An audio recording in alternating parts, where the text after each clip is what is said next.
The Epistle of Barnabas. Greetings to you, my sons and my daughters, in the name of the Lord who loved us. Peace. Rich and eminent indeed are the evidences of holiness which God has endowed you, and such a root has his gift of spiritual grace taken in your hearts, that I am overjoyed by the bliss and glory of your souls. It deepens the happiness of my own hopes of salvation, when I see such an outpouring of the Spirit upon you from the riches of the divine fountainhead. After longing so much for a sight of you, the reality has left me overwhelmed. The one thing at least I know, and are deeply conscious of in my own mind, since I have last spoken to you, there is a great deal that I have come to understand. For on the way of righteousness I have had the companionship of the Lord. Consequently, I too, like him, am bound to think of you as dearer to me than life itself, because of the intense faith and love that have their dwelling in your heart, as you hope for that life which is his.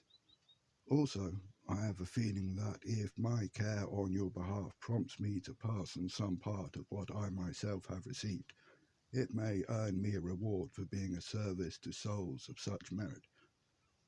For these reasons I have been at pains to send you this small treaty, by which in addition to your faith you may be put in complete possession of knowledge as well. The principles of the Lord are three in number. Faith begins and ends with hope, hope of life. Judgment begins and ends with holiness, and the works of holiness are evidenced by love and the joy and gladness it brings.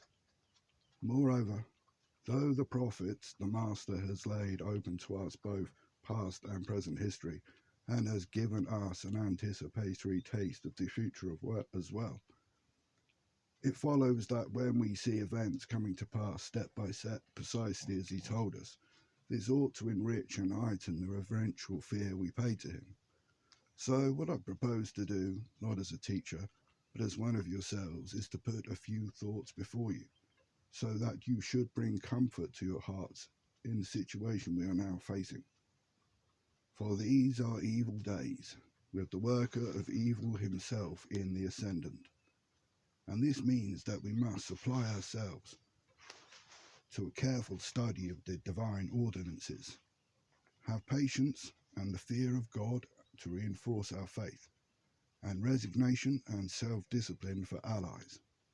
Provided we keep a firm hold on these in the spirit of holiness in all matters that have to do with the Lord, then wisdom, intelligence, understanding, and enlightenment will gladly come to keep thee company.